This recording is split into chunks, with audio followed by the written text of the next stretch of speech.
जय हिंद दोस्तों, क्या हालचाल? सब बढ़िया। कल हमारे ऑनरेबल प्राइम मिनिस्टर ने, श्री नरेंद्र मोदी जी ने नालंदा यूनिवर्सिटी के नए कैंपस का इनॉग्रेशन किया, उद्घाटन किया। और ये सिर्फ भारतवासियों के लिए नहीं, सिर्फ हम इंडियंस के लिए नहीं, वर्ल्ड के उन सब लोगों के लिए जिनको नॉलेज की वैल्यू मालूम है, जिनको शिक्षा की वैल्यू मालूम है, उनके लिए एक गौरव का क्षण था। इसलिए कई एम्बेसडर भी कल वहां प्रेजेंट थे, कोई पॉलिटिकल इवेंट नहीं था ये। और अब हमारी भी ड्यूटी बनती है, हमारी रिस्पॉन्सिबिलिटी बनती है कि हम इंडिया के इस ग्लोरियस पास्ट को जाने, एज एन एस्पिरेंट भी, और उससे पहले as a citizen of India, responsible citizen of India, कि तुम इस इंडिया के ग्लोरियस पास्ट को जानो। क्योंकि जो सिविल सर्विस एग्जामिनेशन का के जो एग्जामिनर है ना, जो क्वेश्चन सेट कर रहे हैं, वो तुम्हारे दिमाग के साथ ऐसे ही खेलता है। वो तुमको सिर्फ नालंदा से क्वेश्चन नहीं पूछेगा। इसलिए देखो, मैंने सेशन का नाम लिखा है नालंदा एंड बियॉन्ड, नालंदा और उसके आगे भी। वो बोलेगा कि अच्छा, यूट्यूब पे तो बहुत सारे वीडियो पढ़े नालंदा के, वहां से देख कर आए हो, सिर्फ नालंदा का फैक्ट रट के आए हो। वैसे मैं नहीं छोड़ूंगा, मैं तुमको नालंदा के अलावा ना वल्लभी से क्वेश्चन पूछ लूंगा, मैं तुमको नालंदा के अलावा विक्रमशिला से क्वेश्चन पूछूंगा, तक्षशिला से क्वेश्चन पूछूंगा। इसलिए आज के इस सेशन में सिर्फ नालंदा यूनिवर्सिटी नहीं, इंडिया में एजुकेशन के जो भी सोर्सेस थे, जो भी इंस्टीट्यूशंस थे, शारदा पीठ से लेकर विक्रमशिला यूनिवर्सिटीज तक एंशिएंट इंडिया में, उन सब के बारे में हम देखेंगे। राइट, ये हमारा पर्पस होगा आज का। और जहां तक तुम जानते ही हो मेरे क्लासेस की बात, कि तुमको समझने में कोई दिक्कत नहीं होनी है। तो जो लोग तुम्हारे दिमाग में कचरा भर देते हैं कि अरे इतना कैसे समझेंगे, याद कैसे रखेंगे, अरे भैया, क्लासेस में तो याद रखने आना ही नहीं होता है, क्लासेस में तो हम सीखने आते हैं। आप क्लासेस में सीखने और सीख कर जाओ। ये जो यूट्यूब की अभी क्लासेस देखोगे, यहां से सीखो। और जब सीख लिया ना, जब मैंने तुमको सिखा दिया, तो खुद ब खुद, चाहे अभी आज यूनिवर्सिटीज की बात कर रहे हैं या जिस भी टॉपिक की बात करें, वो आपके दिमाग में रहेगा। बस उसको रेगुलर टाइम पे फिर से रिवाइज कर लेना होगा, रेगुलर इंटरवल पे कर लोगे। ये पूरा डॉक्यूमेंट डिस्क्रिप्शन में रहेगा ही, वीडियो हमेशा के लिए यूट्यूब पर है, और मैं तो हमेशा हूं ही तुम्हारे साथ, है ना। तो बिल्कुल टेंशन नहीं होना है। अभी जब मैं क्लासेस में इंडियन सोसाइटी पढ़ा रहा था, जो लोग पढ़े थे उनसे पूछना, मैं हमेशा बोलता था कि देखो, विमेन रिजर्वेशन ना इंपॉर्टेंट पार्ट है, ये गवर्नमेंट का एक मेन वर्क है। क्वेश्चंस एक्सपेक्ट करो मेंस में, प्रीलिम्स में। यूपीएससी ने पूछा ना परसों 16 को, विमेन रिजर्वेशन इन लेजिस्लेचर से। यही हमको समझना है, हमको अननेसेसरी अपने दिमाग में कचरा नहीं डालना है। हमको एग्जामिनर के माइंड को समझना है कि वो हमसे नहीं खेले, ठीक है। और लिख के ले लो, गारंटी है नालंदा पे ना सही क्वेश्चन नालंदा के अलावा वल्लभी पे पूछेगा, विक्रमशिला पे पूछेगा, हो सकता है नालंदा पे भी पूछ ले। तो इसलिए तैयार रहना है, पहले से तैयार रहना है। चलिए, तो अब कंटिन्यू करते हैं। ये हमारी टीम है, जानते ही हो। आइए, अब इंडिया में गुरुकुल्स का, एजुकेशनल इंस्टीट्यूशंस का क्या महत्व है। तो गाइज, वैसे तो हमारी हिस्ट्री कई सौ साल, कई हजार साल पुरानी है, यूरोपियन से बड़ी पुरानी है। हाँ, आज उन्होंने भी कई रिनाउंड यूनिवर्सिटीज बनाई, no doubt, I respect them, but उनसे कई पुरानी हमारी हिस्ट्री है। क्योंकि हमारी यूनिवर्सिटीज में, जिनको मैं गुरुकुल बुला रहा हूँ, चाहे वो स्कूल हो, कॉलेज हो, यूनिवर्सिटीज हो, सब गुरुकुल ही है। हमारे इस गुरुकुल में सिर्फ सब्जेक्टिव नॉलेज नहीं दिया जाता है। जैसे अभी मैंने टीम की बात की ना, ये प्रणव सर है, अभी गुवाहाटी में हमारे साथ हैं। तो मैं प्रणव सर के साथ अभी यही डिस्कशन कर रहा था, हम लोग इंडियन फिलोसफी के बारे में बैठकर डिस्कशन कर रहे थे। तो एक बड़ी अच्छी बात प्रणव सर ने अभी कही। मैंने उनको बोला कि अभी मैं स्टूडेंट्स के लिए इंडियन गुरुकुल्स पे, यूनिवर्सिटीज पे बेस्ड एक लेक्चर प्रिपेयर कर रहा हूं। तो एक बड़ा अच्छा डिस्कशन से निकल कर आया कि हमारे यहाँ इन गुरुकुल का पर्पस सिर्फ ये नहीं था कि हम कोटा फैक्ट्री बनाए। नहीं नहीं नहीं, बिल्कुल ये नहीं था। कोटा फैक्ट्री बनाना पर्पस ही नहीं था। हमारे यहाँ पर्पस नहीं था कि हम होर्डिंग पे छापने के लिए कि हमारे यहाँ से ये हुआ है, हमने इतना किया है, इतनी भीड़ हमारे यहाँ है, ये सब पर्पस नहीं था हमारे यहाँ। हम फैक्ट्री नहीं बना रहे थे, हम तो नर्चर करते थे गुरुकुल में। हम सिर्फ उनके ऊपर ध्यान नहीं देते थे जो रिजल्ट दे रहे हैं, हम उनसे खुश भले हुए हैं, लेकिन उनके बारे में भी सोचें जो नहीं कर पा रहे हैं, उनमें ऐसे क्या चीज है। कोई भी ना बचपन से engineer, doctor, officer, IAS, IPS, ACS, account officer, BDO बन के नहीं पैदा होता है, उसको बनाना पड़ता है। और यही इंडियन गुरुकुल का पर्पस था। मैं और तुम, इसके बीच के भेद को मिटाना, यही था इंडियन गुरुकुल। और इसलिए हमारा इंडियन गुरुकुल, हमारे इंडिया का एजुकेशन सिस्टम तब से लेकर आज तक, जीसस के जन्म के 3000 साल, 6000 साल पहले से लेकर आज तक एग्जिस्ट कर रहा है। वही पर्पस आज भी है मेरा, वही पर्पस आज भी है हमारा, ठीक है। सो हमारे इंडियन जो स्कूल्स थे, कॉलेजेस थे, वो ना सिर्फ आपको क्रिटिकल अंडरस्टैंडिंग में हेल्प करते थे, ना सिर्फ आपके पर्सनल प्रोफेशनल लाइफ में हेल्प करते थे, बल्कि आपको सोशल एंगेजमेंट भी सिखाते थे। अब तुम बोलोगे कि सर ये सोशल एंगेजमेंट करके क्या है, इकोनॉमिक डेवलपमेंट तो समझ में आया सर कि पढ़ के बिजनेस करना सीखा, पढ़ के कोई नौकरी निकाली, एपीएससी क्लियर कर लिया, यूपीएससी क्लियर कर लिया, बिहार पीसीएस कर लिया, अरुणाचल पीसीएस कर लिया। सर ये सोशल एंगेजमेंट क्या है? तो गाइज इन्हीं गुरुकुल में राम भी पढ़ते थे, जो कि सन है दशरथ के। दशरथ कौन है? किंग है, राजा है। और ऐसे ही कभी गुरुकुल में आगे जाकर सुदामा भी पढ़ते थे, जो कि इकोनॉमिकली पुअर फैमिली से आते। अब जब इस गुरुकुल में, ये पिक्चर देखो यहां पर, अब इस गुरुकुल में जब सब स्टूडेंट एक साथ बैठकर गुरु से शिक्षा हासिल करेगा, तो उसको ना सोशियोलॉजी बुक में पढ़ने की जरूरत नहीं पड़ेगी, वो पहले से सोशियोलॉजी समझ लेगा कि सोशियोलॉजी क्या होती है, जहां पे बिना इकोनॉमिक लेवल्स को, बिना इकोनॉमिक क्लास के भेदभाव किए सब साथ में रहें, जहां पे कास्ट का, क्लास का, रिलीजन का कोई डिफरेंस नहीं हो। यही तो सोशियोलॉजी था, इसी से तो सोसाइटी का निर्माण होता है। तो सोशल डेवलपमेंट में भी तो हेल्प कर रहा है, सोशल एंगेजमेंट में। तुम भी तो करते हो ना, जब स्कूल्स में पढ़ते हो तो साथ में ईद, दिवाली, बिहू, क्रिसमस सब मनाते हो, सोशल एंगेजमेंट सीखते हो। तब तुम्हारे मन में नहीं रहता हिंदू, मुस्लिम, सिख, ईसाई, तब सच में सब आपस में भाई भाई, तब सब सच में आपस में दोस्त दोस्त। यही सोशल एंगेजमेंट भी हम सिखाते हैं, और इसलिए एक लॉन्ग लास्टिंग इंपैक्ट इंडिविजुअल के पर्सनालिटी पे क्रिएट करता है। इसलिए शिक्षा जरूरी है गाइस, इसलिए शिक्षा जरूरी है। एडुकेशन और शिक्षा का ये फर्क ना यही है। आप एडुकेशन एक्वायर करके नौकरी ले लोगे, लेकिन अगर शिक्षित नहीं हुए तो एक बेहतर समाज का निर्माण नहीं कर पाएंगे। वो बहुत जरूरी है, बहुत जरूरी, ठीक है। ये रेलेवेंस था। सब ध्यान रखो, मेंस में आंसर लिखने के काम आएगा, प्रीलिम्स में क्वेश्चन बनाने के भी, राइट। अब एंशिएंट पीरियड में जो यूनिवर्सिटीज थे हमारे, वो एंशिएंट पीरियड के यूनिवर्सिटीज में क्या सिर्फ इंडियन स्टूडेंट ही थे? नहीं भाई, ग्लोब के, वर्ल्ड के कई बाकी प्लेसेस से भी स्टूडेंट आते थे हमारे यहाँ पढ़ने के लिए। कई प्लेसेस से स्टूडेंट आते थे हमारे यहाँ पढ़ने के लिए, कई प्लेसेस से, दूर दूर से स्टूडेंट्स आते थे, दूर दूर से। कैसे मान ले?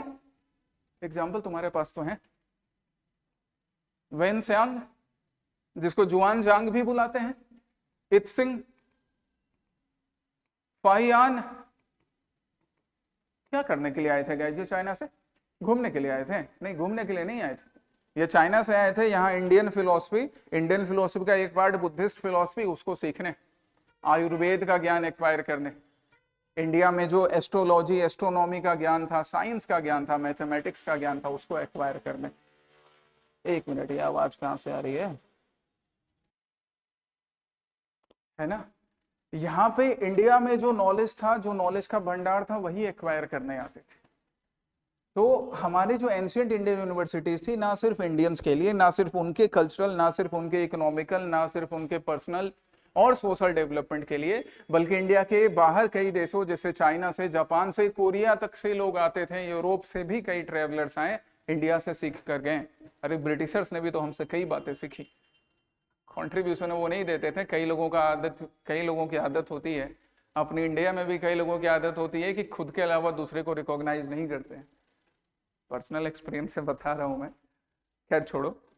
तो ब्रिटिशर्स भी सीख कर गए, यूरोपियंस भी सीख कर गए, यही पर्पस ही था। अब आते हैं हम अपने यूनिवर्सिटीज पे। पर्पस तो हमको समझ में आ गया इन यूनिवर्सिटीज का, इन स्कूल कॉलेजेस का। सबसे पुराने हम लोग स्टार्ट करते हैं तक्षशिला से। जो क्रोनोलॉजिकल ऑर्डर है उसके लिए भी परेशान नहीं होना, अभी जब ये सेशन एंड होगा ना, तो मैंने क्रोनोलॉजिकली भी अरेंज कर दिया है। तुमको समझ में आ गया कि अरे क्रोनोलॉजी तो इतनी सिंपल है, ठीक है। क्रोनोलॉजी के पीछे मत परेशान हो, देख रहे हो ना क्वेश्चन में ये थोड़ी पूछ रहा है कि किसका बाप कौन था, किसका बेटा कौन था, ये क्रोनोलॉजी नहीं पूछ रहे। उन सब लोगों से दूर रहो जो झूठ का रट्टाबाजी करवा रहे हैं, राइट। फिर भी क्रोनोलॉजी मैंने सेशन के लास्ट में ऐड कर दिया है, इसलिए परेशान नहीं होना है। रिलेवेंस के अकॉर्डिंग पढ़ते हैं। तक्षशिला यूनिवर्सिटी, यूनिवर्सिटी बुलाया जाए, कॉलेज बुलाया जाए, तो उस हिसाब से तक्षशिला यूनिवर्सिटी सबसे एंशिएंट यूनिवर्सिटीज में से एक है। हाँ, इसके पहले भी शारदा पीठ एग्जिस्ट करता था, बट शारदा पीठ में एक यूनिकनेस क्या थी या एक डिफरेंस क्या हो सकता है वो नॉर्मल यूनिवर्सिटी से, प्रेजेंट डे यूनिवर्सिटी से, कि शारदा पीठ में शारदा शक्तिपीठ भी है, मंदिर भी है, और वही मंदिर के प्रेमिसेस में एडुकेशन भी दिया जा रहा है, ज्ञान भी दिया जा रहा है। याद रखना, हमारे मंदिर सिर्फ पूजा पाठ के लिए नहीं बने थे, हमारे मंदिर में एडुकेशन एक्वायर करने के लिए भी लोग आते थे। यहां पर भी एक गुरुकुल चलता था, और शारदा पीठ उसी का एक एग्जाम्पल है। मॉडर्न यूनिवर्सिटी से अगर सिमिलैरिटी ड्रॉ करना है तो हम तक्षशिला से शुरू कर रहे हैं। प्रेजेंट डे तक्षशिला है कहां पर? तो प्रेजेंट डे में Takshashila, my dear, Takshashila exist करता है पाकिस्तान वाले रीजन में, ठीक है, प्रेजेंट डे पाकिस्तान। अब पहले तो इंडिया ही था, पाकिस्तान की क्या एंशिएंट हिस्ट्री, क्या मॉडर्न हिस्ट्री। और प्रेजेंट का पाकिस्तान का तो कुछ ठिकाना नहीं लग रहा है, तो क्या फ्यूचर पाकिस्तान का। अभी जब तक है तब तक है, अच्छा है, ग्रो करे, हम तो यही दुआ रखेंगे। तो प्रेजेंट डे पाकिस्तान में तक्षशिला यूनिवर्सिटी अभी पढ़ती है, इसलिए इसके रिवाइवल की बातें भी नहीं होती है। ये आप फोटो देख सकते हो, बस ये एक पार्क टाइप का बन के रह गया है, हिस्टोरिकल मॉन्यूमेंट बन के रह गया है। पाकिस्तानी गवर्नमेंट अपने लोगों के लिए नई यूनिवर्सिटीज पे तो काम नहीं कर पाती है, इनको कैसे रिवाइव करेगी, बट एक टाइम में हुआ करता था। देखो कितना पुराना है, 6th सेंचुरी BCE में था, जीसस के जन्म के 6000 साल पहले वाले की बात, 600 साल पहले की बात, राइट। ओके, और देखते हैं हम आगे, हमको तक्षशिला से रिलेटेड और क्या चीजें याद रखनी। तो तक्षशिला से रिलेटेड अब हमको क्या याद रखना है कि Takshashila one of the earliest universities है वर्ल्ड में, क्योंकि इसके कंटेम्प्रेरी हमको बहुत ही कम एग्जाम्पल मिलते हैं कि तक्षशिला के कंटेम्प्रेरी हमें बाकी एग्जाम्पल्स मिले। किस टाइप की नॉलेज तक्षशिला यूनिवर्सिटी में दी जाती थी? One thing should be very clear कि तक्षशिला यूनिवर्सिटी या इंडिया की किसी भी यूनिवर्सिटी में सिर्फ रिलीजन नहीं पढ़ाया जाता था, हाँ रिलीजियस फिलोसफी भी पढ़ाई जाती थी, क्योंकि उनसे बहुत कुछ सीखने लायक। वर्ल्ड की, वेस्ट की कई फिलोसफीज गीता पे बेस्ड है, तो क्यों नहीं गीता की फिलोसफी को समझाएंगे। लेकिन सिर्फ वही नहीं था, उसके अलावा तक्षशिला में, जो बाकी यूनिवर्सिटीज में भी हमको दिखेगा कि हमको वेदों का ज्ञान दिखाया जा रहा था। वेद जो कि विद से ओरिजिनेट हुआ है, विद संस्कृत का वर्ड जिसका मतलब होता है नॉलेज। तो वेद क्या हो गए? Source of knowledge. कैसा नॉलेज? वही मैं और तुम के बीच का डिफरेंस खत्म करने वाला नॉलेज। कैसा नॉलेज? जो नेचुरल फोर्सेस को भी ग्रेटिट्यूड दिखाए कि भैया तुलसी के भी प्लांट का आपके लाइफ में रेलेवेंस है और पीपल के उतने बड़े ट्री का भी रेलेवेंस है। ये नॉलेज सिखाने से देखो हमको ना नेचर कंजर्वेशन करने के लिए अलग से एफर्ट डालने की जरूरत ही नहीं पड़ेगी, हमको कोई क्योटो या पेरिस समिट करना ही नहीं पड़ेगा, हम तो वैदिक नॉलेज से ही सब कुछ प्रोटेक्ट कर लेंगे। ग्रामर, फिलोसफी में बुद्धिस्ट फिलोसफी भी हो गई, चारवाक फिलोसफी भी हो गया, द्वैत फिलोसफी भी हो गई, अद्वैत भी हो गया। तो इन सब के बारे में यहां तक्षशिला यूनिवर्सिटी में पढ़ाया जाता था। मेडिसिन के बारे में, आर्चरी के बारे में, एस्ट्रोनॉमी के बारे में, म्यूजिक के बारे में, क्योंकि सामवेद तो है ना the most ancient source of music, जहां पे राग ध्रुपद मेंशन्ड है।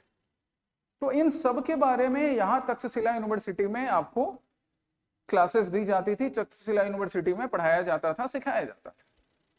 अब नेक्स्ट चीज जो हम एग्जामिनेशन के पर्सपेक्टिव से भी याद रखेंगे और नॉलेज के लिए भी, कि भैया तक्षशिला में कौन कौन से फेमस स्कॉलर्स निकले तक्षशिला से। देखो यहां पे नाम तो दिख रहा है, the most famous Chanakya, Kautilya, Vishnugupta, इनका ओरिजिनल नेम विष्णुगुप्त। बुद्धि सारथी कौटिल्य बुलाते थे, चाणक्य मोस्ट पॉपुलर नेम है। जानते ही हो कि he is the mentor of Chandragupta Maurya, और चंद्रगुप्त मौर्य ने भले फाउंडेशन किया but he was the main person behind foundation of Mauryan dynasty. इन्हीं के गाइडेंस में तो मौर्यन डायनेस्टी का फाउंडेशन हुआ, चंद्रगुप्त मौर्य ने किया, जिसने इंडिया को कई हिस्टोरिकल, फिलोसॉफिकल, कल्चरल, टेक्नोलॉजिकल, ऐसी फिलोसफी, ऐसे हेल्प्स दिए, ऐसे कॉन्ट्रीब्यूशन है मौर्यन पीरियड के, जिसका फायदा हम आज तक उठा रहे हैं। अशोक ने ही यूज किया था सत्यमेव जयते अपने पिलर में, सारनाथ में, आज भी हम उसको यूज कर रहे हैं, हमारे कंट्री का नेशनल मोटो है। और ये सब कुछ क्यों पॉसिबल हो पाया? चाणक्य की वजह से। ये गुरु थे चंद्रगुप्त मौर्य के। जीवक, याद करो एंशिएंट हिस्ट्री की क्लासेस, और जो लोग अभी नया पढ़ रहे हैं वो फिर से पढ़ेंगे। जीवक कौन है? तो जीवक ये एक रॉयल फिजिशियन है, फेमस फिजिशियन। तुम पूछोगे सर कहां फिजिशियन था? बिंबिसार के कोर्ट में था, बिंबिसार कोर्ट। बिंबिसार हर्यंक डायनेस्टी या हर्यक डायनेस्टी का राजा, मगध के अर्लीस्ट किंग में से एक। जीवक को ही तो भेजा था बिंबिसार ने जेम्स बॉन्ड बनाकर कि जाओ देखो वहां अवंती के राजा के यहाँ क्या चल रहा है। एंशिएंट हिस्ट्री में पढ़ाऊंगा मैं, या पहले भी पढ़ाया है जो लोगों ने पढ़ा है। पाणिनि जैसे स्कॉलर थे जिन्होंने संस्कृत ग्रामर के ऊपर अर्लीस्ट बुक लिखी, तो इतने फेमस फेमस स्कॉलर निकल कर आ रहे हैं तक्षशिला यूनिवर्सिटी से। हाँ, एक यूनिक बात क्या है इसमें, एक चीज क्या याद रखनी है, स्पेशली एक चीज याद रखनी है कि ये जो, जस्ट मिनट, हाँ, ये जो हमारा तक्षशिला यूनिवर्सिटी है इसका ना कोई सेंट्रल कैंपस नहीं था। It did not have a central campus. मतलब क्या हुआ, मतलब वहां की सपोज, अब जैसे चाणक्य वहां के पढ़े हुए स्कॉलर तो थे ही, आगे जाके प्रोफेसर भी बने। तुम में से भी कई हो ना कि जिस स्कूल से पढ़ के निकले आगे उसी स्कूल में या कॉलेज में पढ़ाने गए, तो चाणक्य भी वहां गए। चाणक्य अपने साथ चंद्रगुप्त मौर्य को लेकर आए। तो सेंट्रल कैंपस प्रेजेंट नहीं था, मतलब यहाँ पे लॉजिंग की फैसिलिटी तक्षशिला यूनिवर्सिटी की तरफ से नहीं मिलती थी। यहाँ पे हर ब्राह्मण, मतलब हर गुरु क्या करता था, वो अपने स्टूडेंट को खुद अपने साथ यूनिवर्सिटी कैंपस के जो एरिया था वहीं पर किसी कोने में अपने साथ रखता था, पढ़ाता था, उसकी देखभाल करता था, उसको नर्चर करता था, ट्रेन करता था। जैसे प्रेजेंट में हम सेंट्रल यूनिवर्सिटी का कॉन्सेप्ट देखते हैं कि कमरे बने हुए हैं, लाइब्रेरी बनी हुई है, वैसा नहीं था। ये चीज शुरुआत होगी नालंदा यूनिवर्सिटी से, इसलिए नालंदा का इतना ज्यादा रेलेवेंस। ठीक है, गुड। चलिए, ये पॉइंट याद रखिए, क्वेश्चन में पूछा जाएगा जरूर कभी ना कभी। अब आ जाते हैं नालंदा पे। ये जो तस्वीर है नालंदा की, ये तो पुरानी है, नालंदा रूइंस की है। याद तो है तुम्हें, अभी फिर मैं बताऊंगा ही कि ये यूनेस्को वर्ल्ड हेरिटेज साइट का पार्ट भी है 2016 से। अभी प्रेजेंट में नालंदा जो है उसका कैंपस कुछ ऐसा दिखता है। बड़ा ही अच्छा कैंपस बनवाया है गवर्नमेंट ऑफ इंडिया ने, बहुत अच्छी बात है, काफी बड़ा कैंपस है। One of the largest campus in India, one of the largest educational campus in India, तो अच्छी बात है।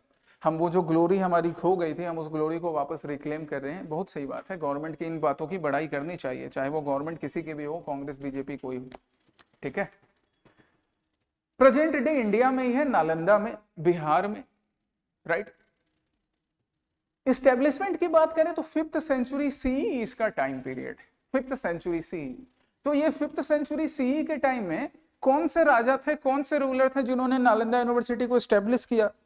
क्वेश्चन के लिए भी जान लेते हैं, एग्जामिनेशन में क्वेश्चन पूछे ही जाते हैं, नॉलेज के लिए भी। तो एक गुप्त रूलर था जिसका नाम था कुमार गुप्त। He was the person who built this university, Nalanda university. आगे जो गुप्त रूलर्स के बाद जो आए, इसके बाद आने वाले आफ्टर गुप्ताज, ये गुप्ता जी के बेटा वाला गुप्ताज नहीं है, बस अंग्रेजी की वजह से गुप्ताज लिखते हैं। पाल रूलर्स, जिनका मेन सेंटर बंगाल था, लेकिन उन्होंने भी पेट्रोनाइज किया नालंदा यूनिवर्सिटी को। मतलब पहले के राजा ये समझते थे कि अगर देखो भले हम राजा हैं, लेकिन अगर हम अपने टीचर्स को वैल्यू नहीं देंगे, हम अपने शिक्षक को, अपने गुरुओं को वैल्यू नहीं देंगे, तो हमारा राज नहीं कायम रहेगा। यही गलती की थी धनानंद ने। चाणक्य ने समझाया था कि मैं ब्राह्मण अगर अपने स्टूडेंट्स को पढ़ा सकता हूं, तो मैं ब्राह्मण अपने ही एक स्टूडेंट को ऐसा राजा बनाऊंगा जो तुमको हटाएगा तुम्हारे थ्रोन से। तो ये लोग वो बात समझते थे, धनानंद ने ही समझा, नंद डायनेस्टी खत्म हो गई। ठीक है, हाँ। तो इन लोगों ने एस्टेब्लिश किया कुमार गुप्त ने, और पेट्रोनाइज किया आगे पाल रूलर्स ने। ये फर्स्ट रेसिडेंशियल यूनिवर्सिटी है, जैसा मैंने तुमको बोला, जहां पे हॉस्टल फैसिलिटी थी, जहां पे स्टूडेंट टीचर्स रह सकते हैं, लाइब्रेरी फैसिलिटी भी थी। नालंदा की लाइब्रेरी तो बहुत ही रिच थी, लाइब्रेरी फैसिलिटी भी थी। मतलब मॉडर्न डे यूनिवर्सिटी जैसे होती है, उसका बेस्ट एग्जांपल नालंदा था। That's why it is that much famous. बड़ा फेमस है नालंदा इसके वजह से। चलिए, अब तुम बोलोगे कि सर नालंदा में पढ़ाते क्या थे? तो माय डियर, जैसा मैंने पहले बोला कि इंडिया के हर यूनिवर्सिटीज में साइंस के ऊपर, मैथमेटिक्स, आयुर्वेद, फिजिक्स के ऊपर मिलता ही था एडुकेशन, ज्ञान। स्पेशलिटी क्या थी नालंदा की? स्पेशलिटी थी महायान बुद्धिज्म। स्पेशलिटी थी महायान बुद्धिज्म, महायान बुद्धिज्म। अभी जिन लोगों ने बुद्धिज्म नहीं पढ़ा है, जो क्लास में आगे पढ़ेंगे, याद रखिए बुद्धिज्म जो है आगे जाकर बुद्धिज्म में डिविजन हुए। बुद्धिज्म में डिवीजन मतलब बुद्धिस्ट संघ में, संघ मतलब बुद्धिस्ट मंक के ऑर्गेनाइजेशन में। मेनली दो डिवीजन होगा, Hinayana and Mahayana. Hinayana old school, Mahayana नया स्कूल, ज्यादा पॉपुलर होगा। अभी वर्ल्ड के मोस्ट ऑफ द नेशन में महायान स्कूल पॉपुलर है।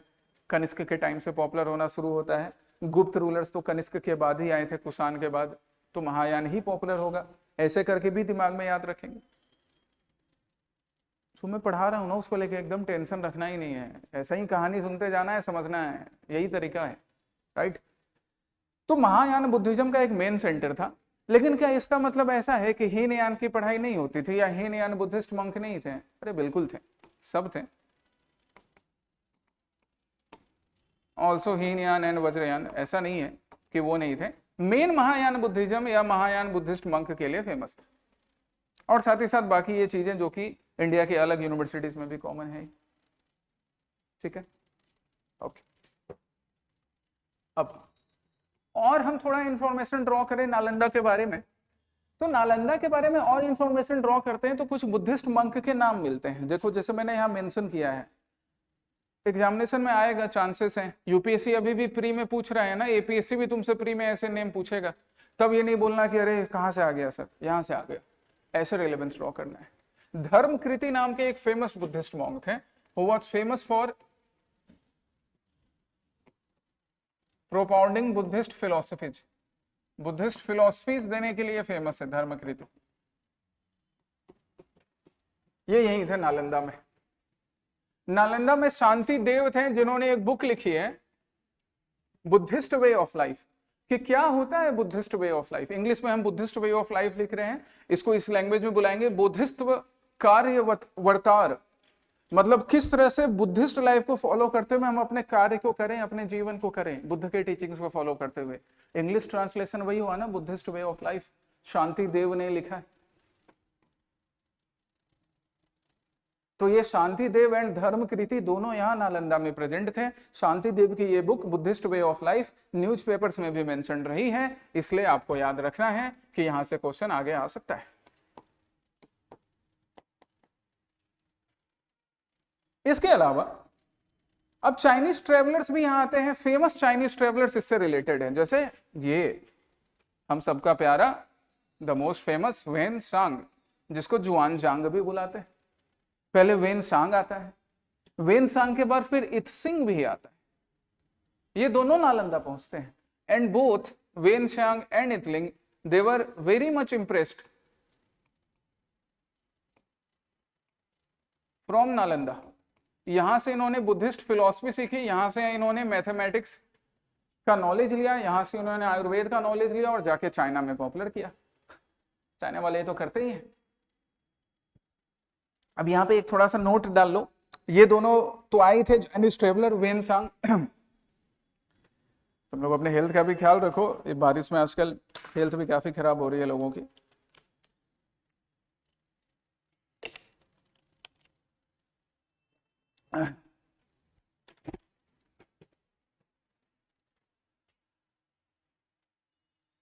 अभी यहाँ बारिश हो रही है, अभी देखो धूप है, सुबह सर दर्द होता है, फीवर होता है, फिर लगता है कि सब ठीक है। अब अभी फैन ऑफ करके एसी ऑफ करके हम क्लास ले रहे हैं, थोड़ी देर में फिर सर दर्द हो जाएगी एसी चलाने के बाद। यही चल रहा है सबके साथ, फैन चलाने के बाद। मौसम जो है ना फिरकी ले रहा है हमारा। यहाँ हम लोग बारिश से परेशान है आसाम में, और पूरा नॉर्थ इंडिया गर्मी से परेशान है। वो बोल रहा है बारिश आओ बारिश आओ, हम बोल रहे हैं बारिश आओ। ऐसा चल रहा है, नेचर भी फिरकी लेता है। तो ये दोनों फेमस जो चाइनीज ट्रेवलर थे वो तो नालंदा आते हैं, Hiuen Tsang and Itsing. But एक चाइनीज ट्रेवलर था फाहियान नाम का, इसके वर्क में नालंदा का मेंशन नहीं मिलता है, ये चीज याद रखिए। वेन सांग और इत्सिंग के वर्क में नालंदा का मेंशन है, लेकिन फाहियान के वर्क में नालंदा का मेंशन नहीं है। क्यों मेंशन नहीं है? रीजन बड़ा सिंपल है कि फाहियान इन लोगों से पहले आया था जब नालंदा यूनिवर्सिटी का फॉर्मेशन नहीं हुआ था। ठीक है, इसलिए फाहियान के वर्क में नालंदा यूनिवर्सिटी मेंशन नहीं है, ये एक रीजन है। अब एक रीजन और देते हैं कुछ हिस्टोरियन जो बोलते हैं कि नहीं नहीं नहीं नहीं, फाहियान आया बट फाहियान नालंदा यूनिवर्सिटी तक पहुंचा नहीं, इसलिए उसने अपने वर्क में मेंशन नहीं किया। तो अलग अलग पॉसिबिलिटीज हो सकती हैं, कोई फिक्स्ड आंसर है नहीं फिलहाल। लेकिन हम ये याद तो रखेंगे कि उसके वर्क में नालंदा मेंशन नहीं था। क्वेश्चन हमारा यहीं से बन जाएगा। अभी तक हमने नालंदा का रेलेवेंस बात किया। अब एक ऐसा इंसान था जिसने नालंदा यूनिवर्सिटी को डिस्ट्रॉय कर दिया। कौन था वो? गधा। वो गधा था जिसको एजुकेशन की वैल्यू नहीं मालूम थी, और वो गधा है ये बख्तियार खिलजी। रणवीर सिंह का चाचा नहीं है, अलाउद्दीन खिलजी का चाचा नहीं है, उससे पहले आया था। कुतुबुद्दीन ऐबक, बख्तियार खिलजी दोनों स्लेव थे मोहम्मद गौरी के, मिलिट्री जनरल भी थे। तो कुतुबुद्दीन ऐबक तो वेस्ट के साइड रहा, बख्तियार खिलजी को ईस्ट का टारगेट दिया था मोहम्मद गौरी ने। वो बिहार आएगा, बंगाल आएगा, असम आएगा, उड़ीसा आएगा और यहाँ पे डिस्ट्रक्शन मचाता है। खुद पढ़ा लिखा तो था नहीं, तो पढ़ाई की वैल्यू कैसे मालूम होगी उसको। यूनिवर्सिटी देखकर लगा कि अरे ये तो राजा का महल होगा, चलो लूटते हैं। जब देखा कि अंदर किताबें हैं तो उसको आग जला दिया। लाइब्रेरी में इतनी किताबें थी गाइस कि 6 महीने तक आगे जलती रही थी। अनफॉर्चुनेटली 12th सेंचुरी में बख्तियार खिलजी ने डिस्ट्रॉय कर दिया इसको। ठीक है, बट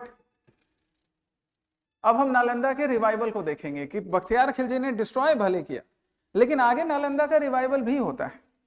नालंदा के रिवाइवल की शुरुआत इंडिया के पहले प्रेसिडेंट डॉक्टर राजेंद्र प्रसाद ने ही करवा दी थी। देखो यहां मेंशन 1951 में नव नालंदा महाविहार के नाम से। विहार क्यों बुलाते हैं? तो जिनके लिए हिस्ट्री अभी नया है, विहार विहार विहार याद रखिए, ड्वेलिंग प्लेस जहां पे बुद्धिस्ट मंक रहते हैं, इसलिए विहार बुलाया जाता है। इसी विहार से बिहार बनेगा, इंडिया का एक स्टेट। तो डॉक्टर राजेंद्र प्रसाद ने 1951 में ही नव नालंदा महाविहार की नींव रख दी थी। 2010 में गवर्नमेंट ने डिसीजन लिया कि हम नालंदा यूनिवर्सिटी को, जो मोस्ट फेमस था इंडिया के एंशिएंट टाइम में, एंशिएंट इंडियन हिस्ट्री में, हम उसको रिवाइव करेंगे और इसी पर्पस के साथ नालंदा यूनिवर्सिटी एस्टेब्लिश होती है। गवर्नमेंट ऑफ इंडिया के एफर्ट्स के वजह से, और यूनेस्को ने भी रिकॉग्नाइज किया कि बिल्कुल नालंदा जैसे इंस्टीट्यूशंस, नालंदा जैसे प्लेस ये ज्ञान के सागर हैं, ज्ञान का सोर्स हैं। तो 2016 में यूनेस्को ने भी वर्ल्ड हेरिटेज साइट में नालंदा को इंक्लूड कर लिया। ठीक है, एंड प्रेजेंट में क्या है? प्रेजेंट में नालंदा यूनिवर्सिटी जिसके कैंपस का कल इनॉग्रेशन हुआ, उसको इंस्टीट्यूट ऑफ नेशनल इंपॉर्टेंस का भी दर्जा मिला हुआ है, institute of national importance, right. तो ये सारी बातें हमको नालंदा यूनिवर्सिटी से रिलेटेड याद रखनी है, ये सारी चीजें याद रखनी है नालंदा से रिलेटेड। चलिए, इतना काफी है नालंदा के लिए। नेक्स्ट, इससे तुम्हारे क्वेश्चंस एग्जाम में आराम से बन जाएंगे और जो इंफॉर्मेशन चाहिए डिजाइड वो भी तुमको मिल गया। नेक्स्ट अब हम आते हैं विक्रमशिला यूनिवर्सिटी पे। नालंदा की तरह विक्रमशिला यूनिवर्सिटी भी उतनी ही फेमस हुई। जस्ट ए मोमेंट, ठीक है, थैंक यू दादा। चलो हाँ, हम रिज्यूम करते हैं। विक्रमशिला यूनिवर्सिटी नालंदा की तरह ही पॉपुलर हुई। हाँ, अब इसका लोकेशन थोड़ा डिफरेंट है बिहार में ही, लेकिन बिहार में ये भागलपुर में पड़ता है। नालंदा के बाद बना तो 8th सेंचुरी सी इसका टाइमलाइन है। बनाने वाला कौन है? तो बनाने वाला है धर्मपाल नाम का रूलर। तो कौन सी डायनेस्टी से होगा? पाल लिखा हुआ है ना, ये पाल जी का बेटा था, पाल डायनेस्टी का धर्मपाल। अभी मैंने लिखा था ना कि गुप्त के बाद पाल रूलर्स आते हैं, तो कुमार गुप्त ने नालंदा यूनिवर्सिटी बनाया और पाल रूलर्स ने पैट्रोनाइज किया। ये भी उनमें से एक था, धर्मपाल, जिसने नालंदा को भी पैट्रोनाइज किया था, संरक्षण दिया था, और खुद से नया विक्रमशिला यूनिवर्सिटी बनाता है। हो गया कनेक्शन ड्रॉ? यही तो करना है, यही तो करना है बाबू। चल, विक्रमशिला यूनिवर्सिटी क्यों फेमस है? तो apart from philosophy, grammar, metaphysics, science, Vikramshila university की स्पेशलिटी थी तांत्रिक बुद्धिज्म। तुम बोलोगे सर बुद्धिज्म में तांत्रिज्म कहां से आ गया? तो बुद्धिज्म में भी तांत्रिज्म है माय डियर, जिसको हम लोग वज्रयान बुलाते हैं, जो महायान से ही निकल कर आया, वज्रयान। नालंदा यूनिवर्सिटी में महायान ज्यादा पॉपुलर था। नालंदा के पास थोड़ी दूर आगे जाकर भागलपुर में, झारखंड, बिहार झारखंड के बॉर्डर पे, वहां पर वज्रयान या तांत्रिक बुद्धिज्म ज्यादा पॉपुलर हुआ। एक फेमस बुद्धिस्ट मॉन्क है जिनका नाम है दीपांकर, अतिश दीपांकर। एग्जामिनेशन में ना कभी कभी तुमको सिर्फ एक नाम दिया जाएगा, हो सकता है अतिश या दीपांकर, दोनों याद रख लो, एक ही पर्सन का नाम है, अतिश दीपांकर। बंगाल के रहने वाले थे, दीदी का बंगाल, गुरुदेव टैगोर का बंगाल, दादा का बंगाल, सौरभ गांगुली दादा का, है ना। तो अतिश दीपांकर नाम के एक फेमस बुद्धिस्ट मॉन्क थे, जो किससे रिलेटेड थे? वज्रयान के, यही विक्रमशिला यूनिवर्सिटी में। ठीक है, विक्रमशिला यूनिवर्सिटी के लिए एक अलग से बात, तुम बोलोगे कि सर एक और यूनिकनेस बता दीजिए। तो विक्रमशिला यूनिवर्सिटी की एक और यूनिकनेस क्या है? आज यूनिवर्सिटीज में, जिन यूनिवर्सिटीज में हम पढ़ते हैं, यूनिवर्सिटीज में एक चांसलर होता है ना, कुलपति, वाइस चांसलर, उपकुलपति, इसी तरह का सिस्टम विक्रमशिला यूनिवर्सिटी में था। विक्रमशिला यूनिवर्सिटी में एक कुलपति होता था। मॉडर्न डे में जो चांसलर या प्रेसिडेंट जैसे हैं, हम उसको आजकल चांसलर ज्यादा बुलाते हैं, वेस्ट से लिया हुआ नाम है, पहले हमारे यहाँ कुलपति होता था, अब बताओ किस चीज की कमी थी, कौन सा चीज हमको वेस्ट से सीखना था? नहीं सीखना था, सब कुछ हमारे यहाँ प्रेजेंट था, बस उसको रिक्लेम नहीं कर पा रहे, वही करना है। चलिए आगे बढ़ते हैं हम लोग नेक्स्ट यूनिवर्सिटी पे। नेक्स्ट पढ़ते पहुंचते हैं उदंतपुरी। उदंतपुरी, अगेन उदंतपुरी का प्लेस क्या है? तो उदंतपुरी बिहार में ही है। ज्ञान की भूमि रही बिहार, लेकिन फिर कास्ट पॉलिटिक्स, राजनीति ने बर्बाद कर दिया, उसको सुधारने की जरूरत है, हम पर भी रिस्पॉन्सिबिलिटी है, हम सब पे, सिर्फ बिहार के लोगों पर नहीं, बिहार के लोगों पर तो ये है, भारत के सब लोगों पर, कि ज्ञान की भूमि जहां जहां पर थी, चाहे वो बंगाल में था, चाहे आसाम में था, चाहे बिहार में था, या पाकिस्तान में भी था, सबकी रिस्पॉन्सिबिलिटी बनती है कि हम उसको रिवाइव करें। उदंतपुरी यूनिवर्सिटी भी बिहार में ही है। उदंतपुरी यूनिवर्सिटी यही राजगीर बिहार में नालंदा के ही पास पड़ता है ना, ज्यादा दूर नहीं है उदंतपुरी। उदंतपुरी यूनिवर्सिटी बनाने वाला एक पाल रूलर है, गोपाल। इवन तुम याद रखो कि पहले उदंतपुरी बनेगा, फिर आपको क्या बनने वाला है? विक्रमशिला। तुम बोलोगे ऐसा क्यों सर? तो ऐसा इसलिए सर क्योंकि उदंतपुरी यूनिवर्सिटी बनाया गोपाल ने, या गोपाल वन ने, पाल रूलर, और फिर इसका सन, हिज सन धर्मपाल, वो बनाएगा विक्रमशिला यूनिवर्सिटी। तो पहले कौन आया? उदंतपुरी आया, है ना, ऐसे करके याद रखना। फिर तुम बोलोगे कि सर आपने पहले विक्रमशिला समझाया फिर उदंतपुरी समझा रहे हैं, तो मैंने बोला ना गाइस कि क्रोनोलॉजी के लेकर अभी दिमाग नहीं खराब करना है, अभी समझना है विक्रमशिला ज्यादा पॉपुलर हुई थी उदंतपुरी के कंपैरिजन में, इसलिए पहले विक्रमशिला समझ। तो उदंतपुर यूनिवर्सिटीज के लिए हम लोग क्या याद रखेंगे कि ये सेकेंड ओल्डेस्ट है, नालंदा के बाद वाला, विक्रमशिला से पहले बना था। किसने बनाया था? गोपाल ने, जो कि किसका फादर है? धर्मपाल का। हो गया, यही है। लेकिन उतना पॉपुलर नहीं हो पाया जितना विक्रमशिला हुआ था। पहले ही आने से पॉपुलैरिटी हो, पहले ही आने से काम हो, ऐसा थोड़ी है, राइट। उदंतपुरी के अलावा, इतना ही रेलेवेंस बस हमको उदंतपुरी का ध्यान रखना है, उदंतपुरी के अलावा दो और यूनिवर्सिटी इंडिया से बाहर हैं। आज तक इंडिया से बाहर हमको सिर्फ मालूम क्या होता था कि भाई तक्षशिला इंडिया से बाहर है। अरे नहीं, इंडिया से बाहर और भी यूनिवर्सिटीज हैं, सिर्फ पाकिस्तान थोड़ी इंडिया का पार्ट था, बांग्लादेश भी तो इंडिया का ही पार्ट था, क्योंकि बांग्लादेश पहले ईस्ट पाकिस्तान था, ईस्ट पाकिस्तान पहले इंडिया था, ईस्ट बंगाल। दो यूनिवर्सिटीज हैं फेमस, एक है सोमपुरा, याद रखो, बहुत इंपॉर्टेंट क्वेश्चन है प्रीलिम्स के लिए और मेंस के लिए भी, क्वेश्चन पक्का आएगा, यहां से पक्का आएगा, पक्का क्वेश्चन यहां से आएगा। सोमपुरा यूनिवर्सिटी, जिसको अगेन धर्मपाल ने बनाया है, ये वही धर्मपाल रूलर हैं विक्रमशिला वाले, ये सोमपुरा भी बना रहे हैं। कहां सोमपुरा बना रहे हैं? प्रेजेंट डे बांग्लादेश में, मतलब तभी के बंगाल में। मैंने बोला ना पाल रूलर्स का सेंटर बंगाल होता था। And my dear, one of the most important thing related to Somapura, UNESCO world heritage site का पार्ट भी है 1985 से। हो गया ना इंपॉर्टेंट? याद रखिए, धर्मपाल विक्रमशिला यूनिवर्सिटी तो बनाता ही है, उसने सोमपुरा नाम की एक यूनिवर्सिटी बंगाल में बनाई थी, मतलब प्रेजेंट डे बांग्लादेश में, तभी का वो बंगाल का उसका पार्ट था, जो कि वर्ल्ड हेरिटेज साइट का पार्ट है बड़े पुराने टाइम से। और इसके अलावा एक और जगदल नाम की यूनिवर्सिटी, ये भी प्रेजेंट डे बांग्लादेश में है, जगदल।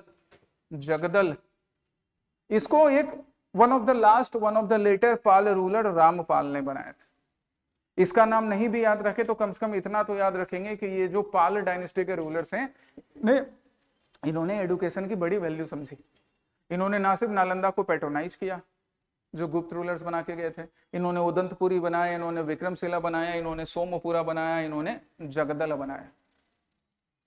याद रहेगा ये सब?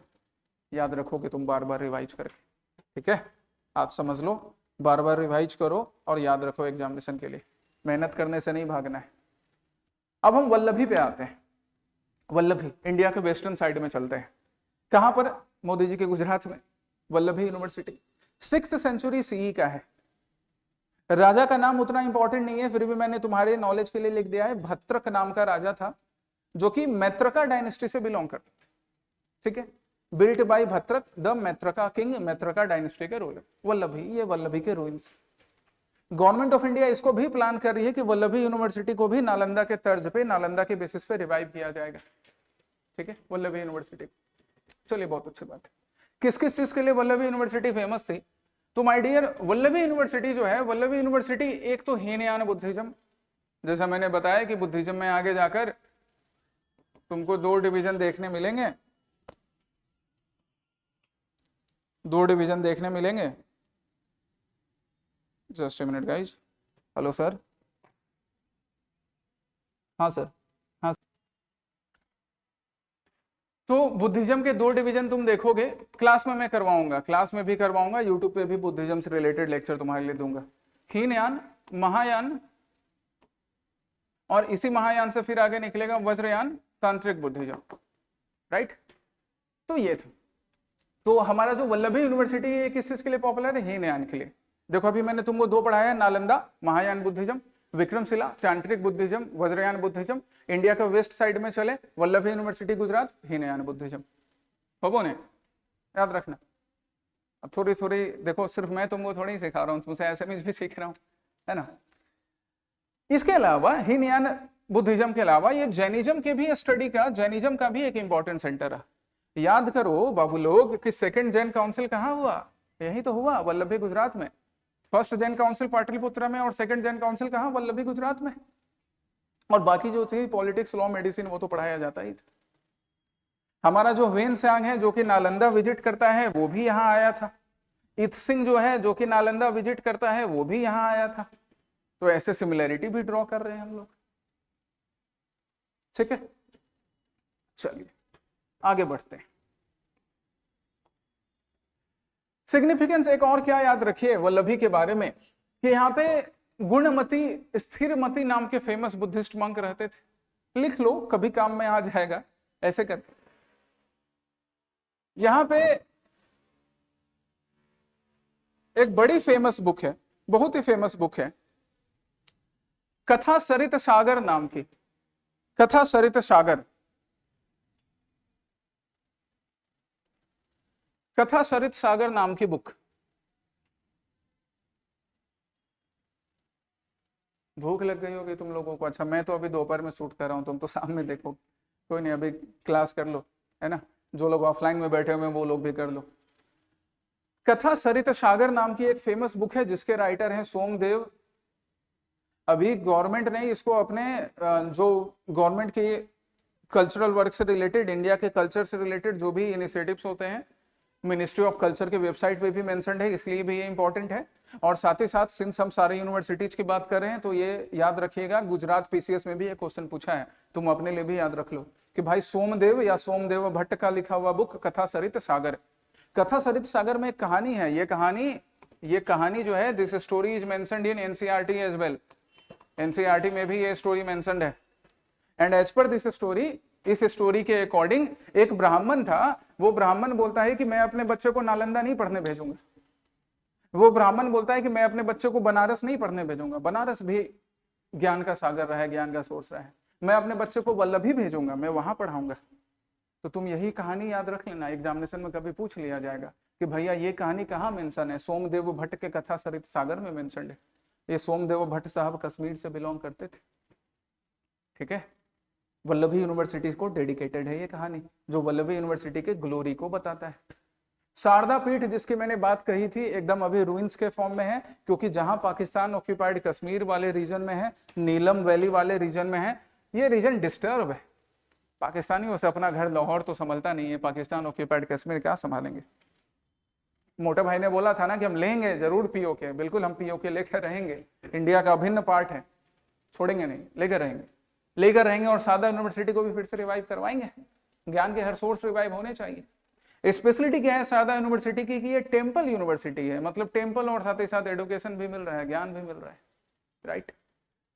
चलिए, सिग्निफिकेंस शारदा यूनिवर्सिटी का एक और चीज क्या याद रखिए कि शारदा यूनिवर्सिटी में famous, the very famous Indian philosopher आदि गुरु शंकराचार्य, जिन्होंने आगे जाकर अद्वैत फिलोसफी दी थी, अहम ब्रह्मास्मि, मैं हूं ही ब्रह्म हूं, मेरे अंदर ही ब्रह्म है, ब्रह्म आत्मा और परमात्मा अलग नहीं है। ये आदि गुरु शंकराचार्य भी आगे जाकर शारदा पीठ में इन्होंने शिक्षा ग्रहण की थी।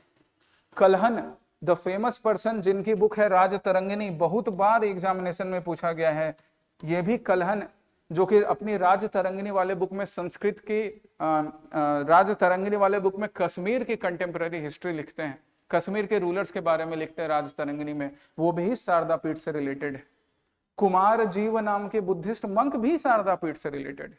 ऐसा नहीं है कि देवी सती से रिलेटेड है तो सिर्फ हिंदूज का शक्तिपीठ है, नहीं, वहां पे बुद्धिस्ट मंक भी है, सबको ही है। That was the relevance. एक टेम्पल भी एक विद्यालय का काम कर सकता है, यूनिवर्सिटी का काम कर सकता है, उसका प्रूफ है शारदा पीठ। इसलिए रिक्लेम करेंगे पीओके को, बिल्कुल करेंगे। ऐसा मत सोचना कि अरे यार सर क्या बीजेपी सपोर्टर हो गए या कांग्रेस सपोर्टर, वैसा नहीं है गाइज। अच्छी बातें हमेशा सपोर्ट करनी चाहिए, बीजेपी, कांग्रेस, आम आदमी पार्टी, फलाना चलाना जो भी करे, ठीक है। One of the last but not the least, Pushpagiri university. यही सब ढूंढ ढूंढ के मैं तुम्हारे लिए लेकर आया हूं। पुष्पगिरी यूनिवर्सिटी जैसा कि देख रहे हो लांगुड़ी हिल्स उड़ीसा में लोकेटेड है। It is also mentioned by Xuanzang, Xuanzang ने भी इसके बारे में मेंशन किया।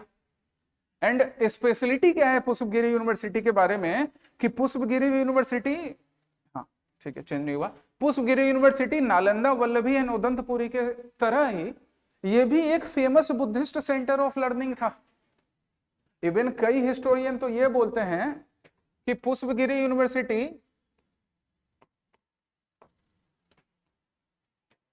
अर्लियर या ओल्डर देन नालंदा, नालंदा से पुराना भी है, 3rd सेंचुरी सीई का है, नालंदा 5th सेंचुरी सीई का था, ठीक है। तो याद रखेंगे पुष्पगिरी यूनिवर्सिटी ओडिशा, इसको हिस्टोरियन नालंदा से भी पुराना मानते हैं, और नालंदा वल्लभी उदंतपुरी की तरह ये भी बुद्धिस्ट सेंटर का एक लर्निंग प्लेस था। वेनस्यांग जैसे फेमस चाइनीज ट्रेवलर यहाँ पर भी पहुंचे थे, उनके राइटिंग में ये भी प्रेजेंट है। इतना करना है, इतना तुम लोग याद रखो। इंडियन यूनिवर्सिटीज से रिलेटेड, एंशिएंट इंडियन यूनिवर्सिटी से रिलेटेड एक क्वेश्चन नहीं गलत होगा, ये मेरी गारंटी। बस रेगुलर टाइम पे रिवाइज करते रहो। हमारे मोटा भाई आए आदरणीय अमित शाह जी, तो जैसा ये बोलते हैं कि आप क्रोनोलॉजी समझिए, समझ लीजिए क्रोनोलॉजी सारे यूनिवर्सिटी का। यही तो क्रोनोलॉजी है जो मैंने शुरू में दिखाया था, यही तो ट्रिक था। वीडियो के शुरू में जो स्लाइड मैंने दिखाया था, देखना, वही क्रोनोलॉजी है। सबसे पुराना शारदा पीठ टेम्पल और साथ ही स्कूल के फॉर्म में, प्रॉपर यूनिवर्सिटी का फॉर्म लेगा तक्षशिला, तक्षशिला के बाद फिर पुष्पगिरी जो कि नालंदा से पुराना है थोड़ा, नालंदा ये मोस्ट फेमस बनेगा, यहाँ पर हॉस्टल्स थे, यहाँ पे लाइब्रेरी थी, यहाँ पे मॉडर्न यूनिवर्सिटी की तरह सारे फीचर्स थे, महायान बुद्धिज्म का मेन सेंटर ऑफ लर्निंग था, और बाकी चीजों का भी। वल्लभी यूनिवर्सिटी हीनयान बुद्धिज्म के लिए फेमस होगा गुजरात में, नालंदा के बाद फिर उदंतपुरी, उदंतपुरी गोपाल बनाएगा, सोमपुरा, विक्रमशिला और जगदला ये धर्मपाल का बनाया हुआ है। ये रही क्रोनोलॉजी, हो गया क्रोनोलॉजी का भी काम। एंड करने से पहले नालंदा यूनिवर्सिटी का ये है आपका लोगो, और नालंदा यूनिवर्सिटी का यह है मोटो, ध्येय वाक्य, आनो भद्रा कृत्वो यंतु विश्वतः। हर डायरेक्शन से हमारे तरफ ज्ञान आए। ज्ञान का जो भी सोर्स है, चाहे ज्ञान का सोर्स यूट्यूब है, ज्ञान का सोर्स बुक है, ज्ञान का सोर्स सिनेमा है, ज्ञान का सोर्स रास्ते पे चलते हुए किसी अच्छे इंसान से बात करना है। जैसे आज मैं अपने सीनियर प्रणव सर से बात कर रहा था, वो भी मेरे लिए ज्ञान का सोर्स थे। तो आनो भद्रा कृत्वो यंतु विश्वतः, कहीं से भी हमको जहां से भी ज्ञान का सोर्स मिले, हमको ज्ञान लेने में हिचकना नहीं चाहिए। ऋग्वेद में लिखा हुआ है और इसी वैदिक फिलॉसफी को ध्यान में रखकर हमें पढ़ाई करनी है गाइज, ठीक है। यही आज के सेशन में था। Thank you so much. पढ़ते रहो इसी तरह, अच्छे से लगे रहो। All the best. जय हिंद।